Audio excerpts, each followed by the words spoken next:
Welcome to సాక్షివి. నేను మీ Rehan. Devara movie గురించి ఎన్టీఆర్ గురించి చెప్పే ముందు ఫస్ట్ నేనైతే కొరటాల శివ గురించి చెప్పబోతున్నా. ఏంది అంత స్పెసిఫిక్గా కొరటాల శివ గురించి చెప్తున్నాం అనుకోవచ్చు. నేను ఇప్పుడు చెప్పేది ఏంటంటే నిజంగా మీరే షాక్ అవుతారు. ఆల్రెడీ చాలామందికి తెలిసిందే, చాలామంది తెలియని ఇన్ఫర్మేషన్. నేను కొంచెం అవన్నీ కూడా రివైండ్ చేయడానికి ఈ వీడియో చేస్తున్నాను. సో ఫస్ట్లీ దేవరా మీద ఉన్న ఎక్స్పెక్టేషన్స్ మామూలుగా అయితే లేవు, పీక్స్లో ఉన్నాయి. నిన్న ఏదైతే Devara movie pre release event రద్దయినా ఆ ఎక్స్పెక్టేషన్స్ ఎక్కడా తగ్గేది లేదు. హై ఎక్స్పెక్టేషన్స్ ఉన్నాయి. అట్ ద సేమ్ టైం దీంట్లో జాహ్నవి కపూర్, సైఫ్ అలీ ఖాన్ వీళ్ళందరూ కూడా ఇంక్లూడ్ అవ్వడం. అట్ ద సేమ్ టైం నాకు తెలిసి మీరు ఇదైతే రాసుకోండి, తెలుగులో కంటే కూడా హిందీలో ఈ మూవీ బ్లాక్ బస్టర్ అవ్వబోతుంది. ఎందుకు ఏంది అనేది మూవీ తర్వాత ఎవరైనా మళ్ళీ ఈ వీడియో చూస్తే, అంటే మూవీ రిలీజ్ తర్వాత ఈ వీడియో ఎవరైనా మళ్ళీ చూస్తే కామెంట్ చేయండి, బ్రో నువ్వు చెప్పింది నిజమే అని మీకు ఒక చిన్న కామెంట్ చేయండి. నేను ఎందుకు అంటున్నాను, ఆ రోజు మళ్ళీ కావాలంటే ఒక వీడియో చేస్తాను. ఖచ్చితంగా ఇది హిందీలో ఒక రేంజ్లో ఆడబోతుంది. కల్కి రికార్డ్స్ కానీ, దంగల్ రికార్డ్స్ కానీ అన్నీ కూడా బ్రేక్ చేయబోతుంది దేవరా పార్ట్ 1 హిందీలో.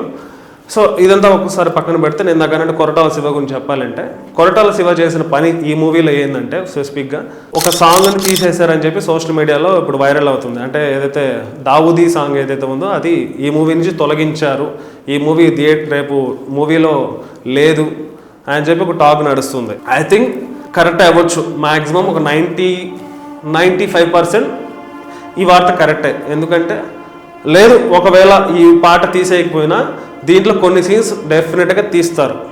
ఫైట్ సీక్వెన్స్ అవ్వచ్చు, లేదా ఇంకో సీన్స్ అవ్వచ్చు. డెఫినెట్గా కొరటాల శివ యొక్క స్ట్రాటజీ ఏందనేది మళ్ళీ చెప్తాను.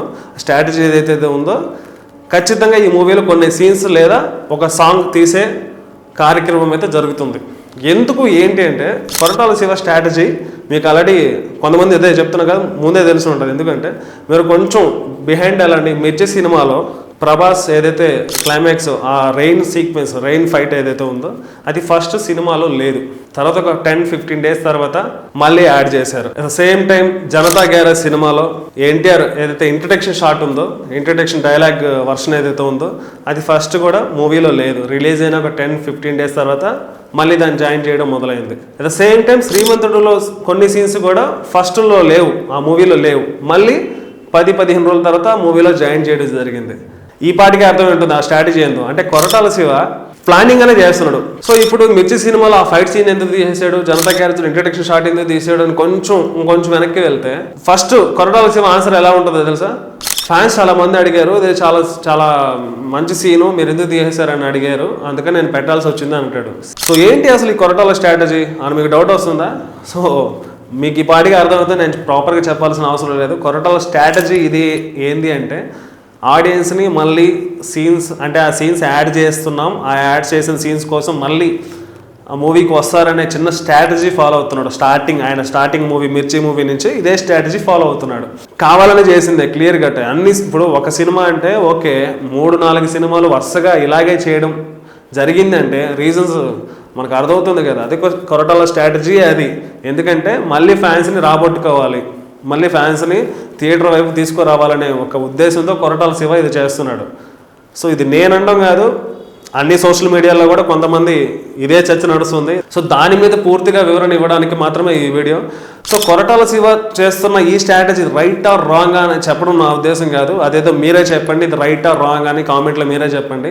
So at the same time Devara, నేను మళ్ళీ స్టార్టింగ్లో చెప్పినట్టు దేవరా హైప్స్ అయితే చాలా భారీగానే ఉన్నాయి. దేవరా పార్ట్ 1 మీద ఎంత హైప్ ఉంటే దేవరా పార్ట్ 2 మీద ఎంత హైప్ ఉందో అనేది ఇంకా కాలమే చూడాలన్నమాట. సో కొరటాల శివ చేస్తున్న ఈ స్ట్రాటజీ దేవరా మీద ఉన్న హైప్స్ పెంచుతుందనే చెప్పాలి.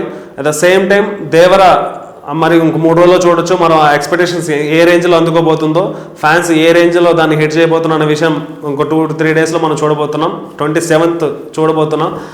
సో ఈ వీడియో మీకు నచ్చితే లైక్ చేయండి, షేర్ చేయండి, సబ్స్క్రైబ్ చేయండి. This is Rehan signing off.